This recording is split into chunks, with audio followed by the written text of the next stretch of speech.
You're watching Natural Lessons with naturalist James Anderson from the Marion County Park District. Hope you enjoy the show. And most of all, remember to go out and explore your Marion County parks. Hello, everybody, and welcome to another episode of Natural Lessons with naturalist James Anderson. Today, we will be talking about adaptations. So what we will be learning in this episode, we will define what an adaptation is, and we will also describe and go more depth on different types of adaptations, such as physical, behavioral, and physiological. So words you may want to know. So what is an adaptation? There's a lot of different definitions depending on what kind of textbook or where you research it. But basically, it's a dynamic evolutionary process that fits organisms to their environment, enhancing their evolutionary fitness. So you just basically think of it as a tool. And we're going to go more in depth about all the different kind of adaptation or tools that organisms can use within their own environment. If any of you ever watch the Kratt Brothers on PBS, they're famous for their creature powers. This is kind of the same concept. So organisms have creature powers to help them survive within their environment. So in life, there are three different kinds of adaptations. And we already talked about basically an adaptation is a special tool that an organism has to live in their environment. So we're going to be defining and going depth on each of these adaptations. So there's physical and structural adaptations, there's behavioral adaptations, and there's physiological adaptations. So the first one, physical structural adaptation. Definition is physical features that assist with survival or reproduction. So something that we can see on that organism. So when we're looking at this video, one of the physical features that you're noticing on this white-tailed deer is this antlers. And this would be a great adaptation to fight off against predators and possibly other competitive males.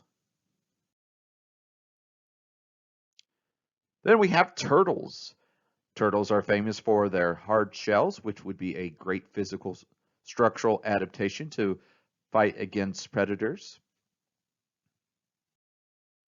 Then camouflage. If you think about it, camouflage can be both an advantage for both predator and for prey. So the purpose of camouflage is able to hide and the other organism not be able to find or detect. So we have this picture of Big Island Wildlife Area, very common in Marion County, and the top picture is a northern harrier, and the bottom picture is a cottontail rabbit. So we have this harrier that's flying around looking for food, and the cottontail rabbit is well hidden in the grasses. But then as soon as it starts moving along, the camouflage kind of dissipates, and next thing you know, that harrier swoops down and grabs the cottontail for a nice meal.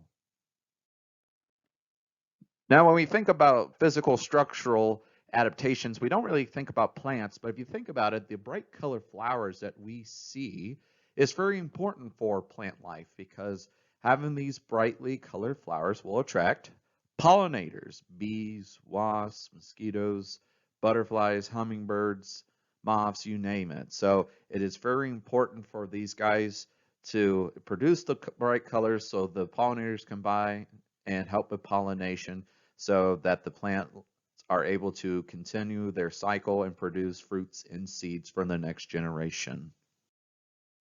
So the next adaptation is behavioral adaptations.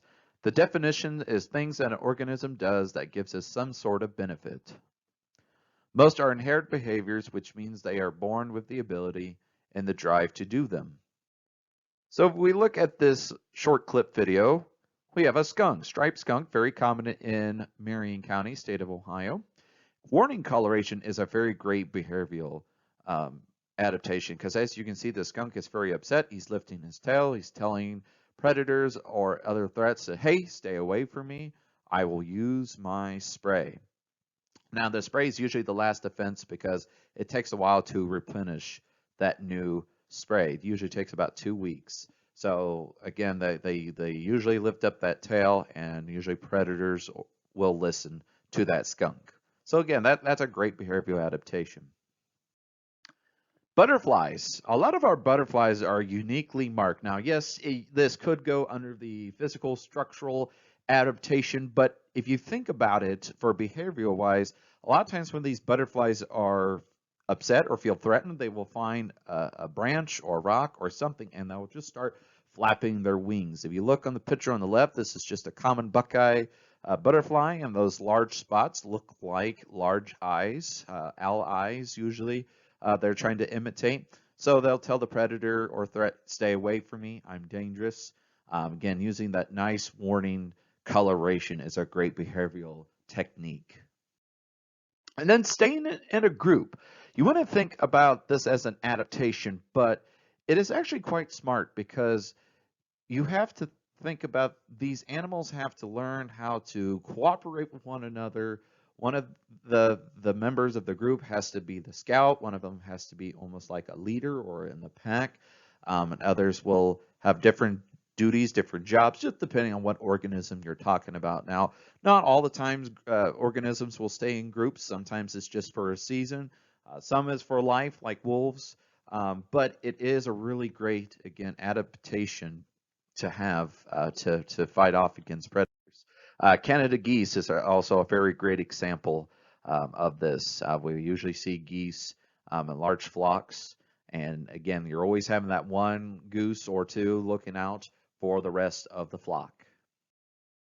Finding food. So this is just a spider. I took this picture at Marion Tallgrass Trail, and you know, they have to think about where is the prey going to be. So that could be a behavioral adaptation. Once they kind of figure out that, okay, this is an ideal spot where I think food is going to fly, I can successfully build my web, then this is where they're going to make the web so they could find their food. So again, this could be a really cool behavioral adaptation as well. Staying still. So this is a white-tailed deer fawn, and again, we know this could be a structural adaptation because of the white spots. Kind of helps blend in the nice late spring environment. But during the first couple weeks or so for the white-tailed deer fawns, it's just to lay low, sit still, and don't move. This is a great strategy because as long as they stay hidden, then most of the time predators will have a very hard time finding them. And as they get older, then they'll learn to, okay, I have to run away. So again, this is a great behavioral adaptation that white-tailed deer do. Canada geese, right now, this is kind of mid-spring here in Marion County. A lot of Canada geese are nesting, and a technique that what females do is once they lay on their nests with their eggs, they sit very, very still. They usually lower their necks, and they'll still keep an eye on you, but again, staying still, staying hidden, camouflage. This is again a really great strategy for not only for the mother but for the chicks be able to hatch.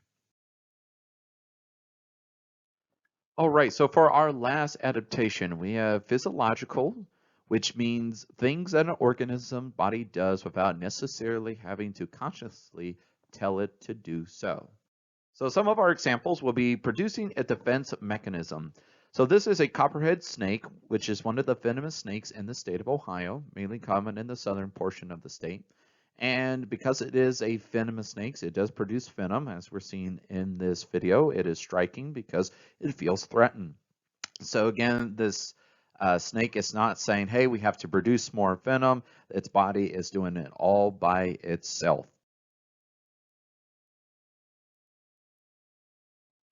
American toads are also another great example of this. No, they do not produce venom, but those little bumps, which are called warts. No, you cannot get warts from toads.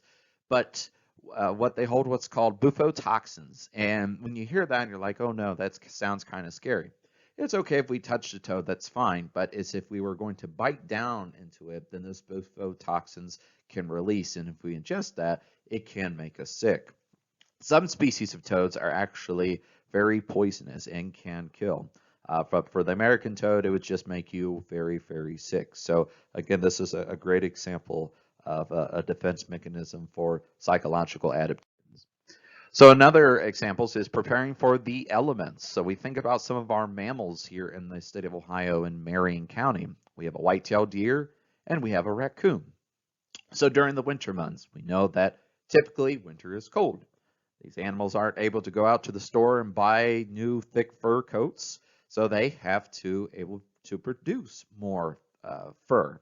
So during the fall season, as it gets colder and colder, their bodies are adjusting to the environment and saying, hey, we need to start growing more dense fur so we can survive the winter season. But then we get into the late spring season, as it starts getting warmer, we don't want these animals to overheat.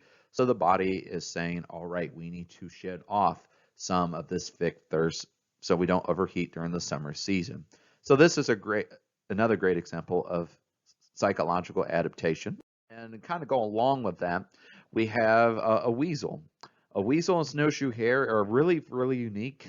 They are one of the very few mammals in the state of Ohio that can actually change their fur completely into different colors to match the environment. Deer, for example, will be darker in the winter and kind of a little bit lighter in the spring. But again, these animals are able to completely change color because they want to able to blend in. We talked about camouflage a little bit earlier on with physical structural adaptation. So it's pretty neat on how these organisms are able to adapt to their environments. So we just covered the 3 different kinds of adaptation an organism can have. Now, an organism can have all 3 different kinds of adaptation: physical, structural, behavioral, and psychological. Now, this is a turkey vulture, very common in the state of Ohio and in Marion County. Can you think of different kinds of adaptations that this turkey vulture can have?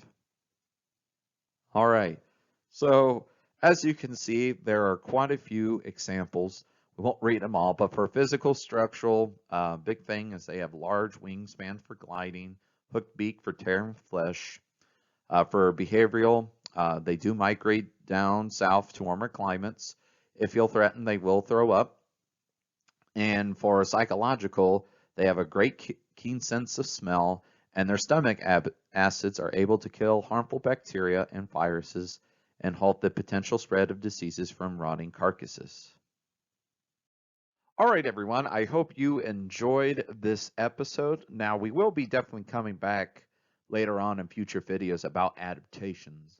One of the other videos I want to talk about is camouflage, mimicry, and warning colorations. I think that's a really interesting subject to definitely get more down in depth on. Also, too, I want to talk about bird beak adaptations. I think that is a pretty cool subject as well. So again, we'll definitely be touching adaptation subject for a few more future videos. So a little recap of what we just learned today. We defined what an adaptation was. We also discussed the different kinds of adaptations: physical, behavioral, and psychological.